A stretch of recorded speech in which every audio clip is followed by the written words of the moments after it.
Thank you very much, Kira. My heart didn't miss a beat because I just assumed I'd be last in the line, so I really haven't formed my thoughts at all. Also, I didn't realise there was another plenary session or I would never have agreed to this. And finally, I'm horrified to be stepping into Jenny Gray's boots. She is a force of nature. I'm really hoping she's not online and she's trying to catch a plane here as we speak. So I've covered quite a few things of interest to me this morning in the presentation, and I did touch base with Jenny, who I know quite well, in the break. And Jenny and I are very aligned on a lot of these issues. So I want to mention a couple of things that I think Jenny would say, and then I'm going to mention a few other things, and I don't want to pretend that I'm channeling her because we're not always fully aligned on everything. But I guess Jenny would want to emphasise the importance of having scale at plans, strategic plans and action plans at different scales, at international scales, at national scales, and at regional and local scales if we're to get runs on the board. The importance of collaborating to structure those plans and also to follow through on them. Jenny is also a really big advocate for, and I touched on some of this in my presentation this morning, for telling success stories. And in order to do that in biodiversity conservation, you do need to have both those landscape scale approaches, but as I said this morning, to just focus on landscape scale approaches, you will still have species extinction events and species decline. So you do need a mix of both. Now, you need to be focusing across the board and have lots of tools and strategies and approaches in your toolbox.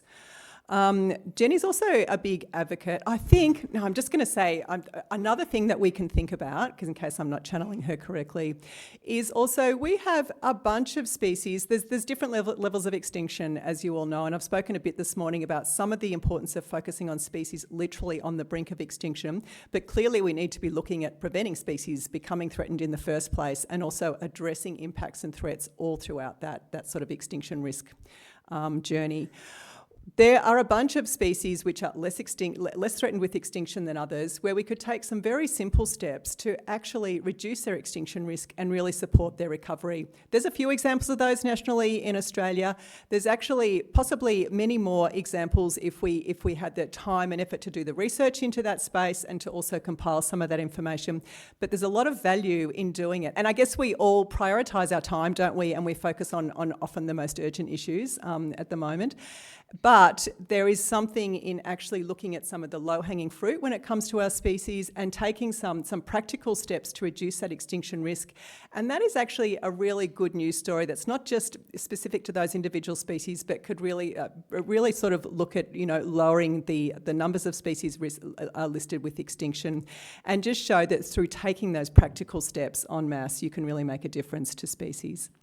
So one of the other things I wanted to touch on this morning, which I touch on now, which I didn't in my presentation this morning, is in developing the Threatened Species Action Plan, we had a bunch of priorities principles to inform that.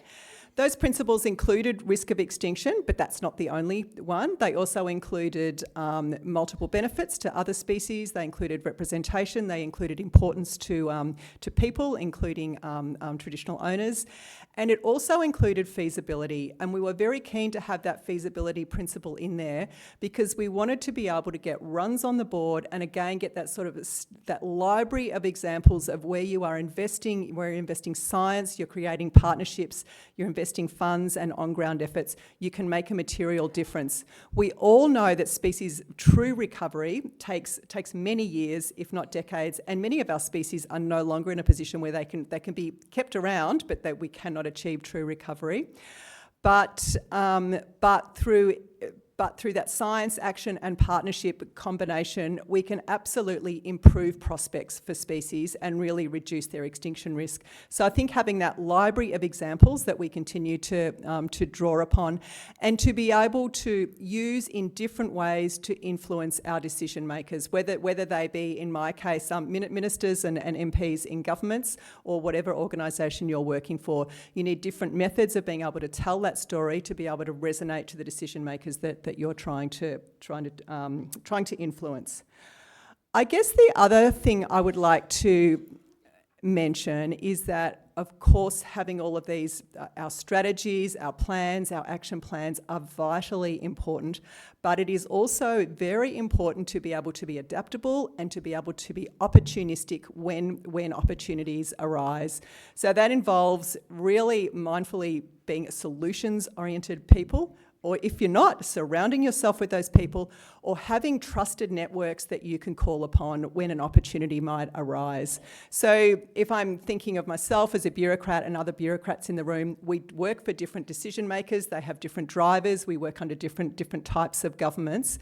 Some biodiversity conservation can be more inspired than others, but there's always ways of making poor policy less poor and good policy even better. And it's about being solutions focused and really just finding a pathway to seize that opportunity and make bad things less bad and good things even better.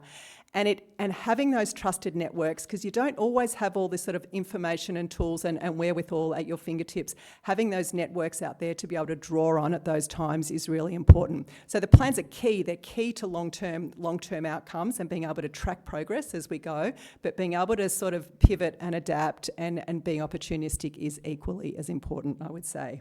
I'll just check if there's anything else I was going to mention. Yeah, I think I got a brief text from Jenny, but I think I've probably covered all of that business. So thank you very much for the opportunity, Kira, and I'll step down now.